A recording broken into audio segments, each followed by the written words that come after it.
Yun oh. Mga kalupa, sino nakaka-relate sa inyo dito? Wow. Uy, daming bunga oh. Tamis. Ito po ay gamot sa diabetes. Sarap ah. Ang kaso, napakaraming bantay. Tingin yung mga bantay oh. Daming bantay. Balastik na mga bantay ito. Napakaraming gumagat. Pero napakatamis mga kalupa. Sino nakaka-relate dito?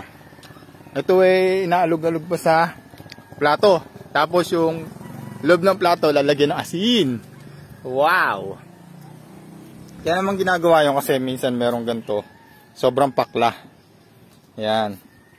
Napakasarap mga kalupa. Kaya lang napakaraming hantik. Sinusugod tayo. Grabe naman.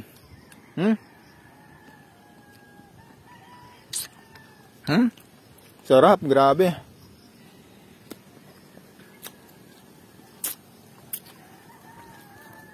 Ang daming bunga, ang daming hinog. Kanino kayang puno to? Hindi ako ma-sersel dito. Grabe, ang daming pong bunga oh. Kaso ang daming bantay. Napakasakit kumagat. Kailangan ko nang bumaba.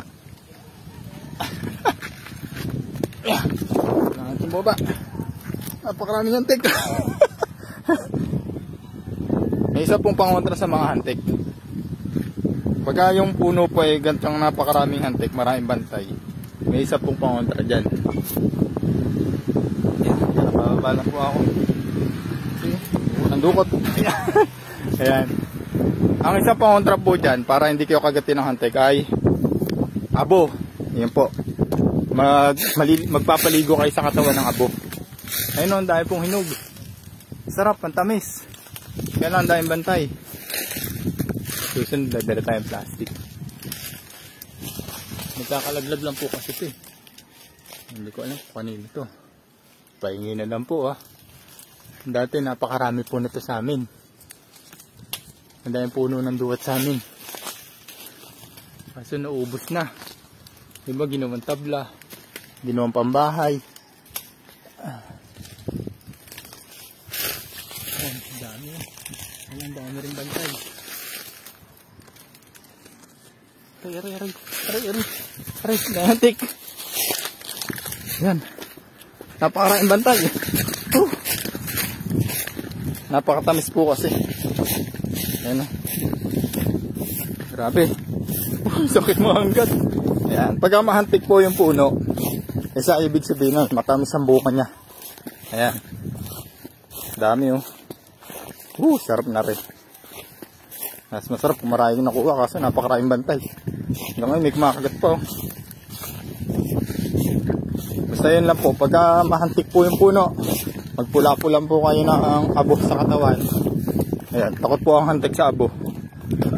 Yung abo po sa kalan ha, pag meron kayong kalandi kahoy, pahid nyo na po sa katawan. Ayan. Hindi na kayo meron man makakagat, madalang na po, hindi na kagaya ng halos lahat. Ayan, napakasarap natin. Babalik ako sa aking pagkabata. Ito yung inakit namin dati. Pero yung puno po namin dati ng duhat, mapakla po yun. Kaya ginagamitan po namin ng asin. Tapos, nalagay sa pinagtaklob na plato. Ayun, kakalugin. Ayan, para tumamis. Paano po? Uwi na ako. Napakaraming kumakain natin. Napakaraming bantay. Susunod ba, dala ako ng abo para marami tayong makuha. Yun. Bye-bye.